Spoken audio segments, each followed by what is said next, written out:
পঞ্চায়েত নির্বাচনে গণনার দিন কাঁঠালিয়া ব্লকের অধীন ধনপুরে যে রাজনৈতিক সন্ত্রাস হয়েছিল তার জেরে রবিবার মৃত্যু হয় আশিস পালের। জানা গিয়েছে আশিস পাল একজন বিজেপি কর্মী ছিলেন। ভোট গণনার দিন কাঁঠালিয়া ব্লকে বিজেপিকে সমর্থন করতে অন্য সমস্ত সমর্থনকারীদের সঙ্গে তিনিও জড়ো হন ভোট গণনা কেন্দ্রের বাইরে। তবে গণনাকে কেন্দ্র করে সিপিএম এর সঙ্গে বিজেপির তর্কাতর্কি এবং পরে হাতাহাতি শুরু হয়।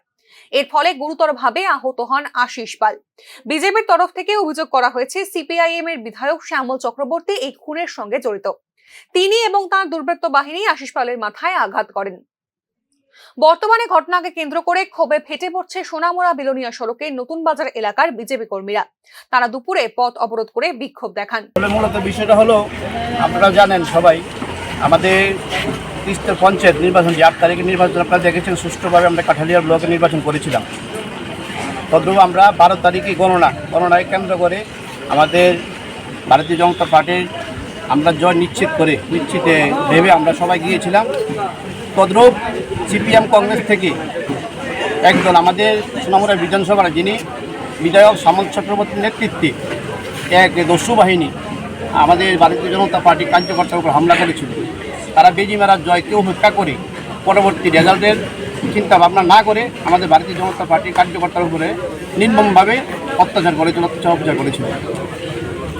তাতে আমাদের কার্যকর্তারা অনেকেই আহত হয়েছে, নির্মমভাবে আহত হয়েছেন। আমাদের মোনারচক পঞ্চায়েতের অসীম পাল এবং কালাপানিয়া পঞ্চায়েতের অধীনে আশিস পাল এবং কালাপানিয়া পঞ্চায়েতের অনেকে কার্যকর্তা হয়ে, তারপরে আমাদের কাঠালিয়ার ব্লকের অন্তর্গত প্রায় 8-10 জন কার্যকর্তা অনেক মাথা ফেটে বিভিন্ন আক্রান্তভাবে জীবিতে রেফার ছিল। গতকালকে দুজনের আশঙ্কাজনক অবস্থায় তবে বিকেল গড়াতেই একেবারে ধুমধুমার পরিস্থিতি। সোনামুড়ার বিজেপি কর্মীরা কংগ্রেস এবং সিপিআইএম পার্টি অফিস ভাঙচুর করতে শুরু করেন। রাজনৈতিক মহলের অভিমত, প্রতিমা ভৌমিকের পরোক্ষ নির্দেশেই এই ধ্বংসলীলা চালাচ্ছেন তারা।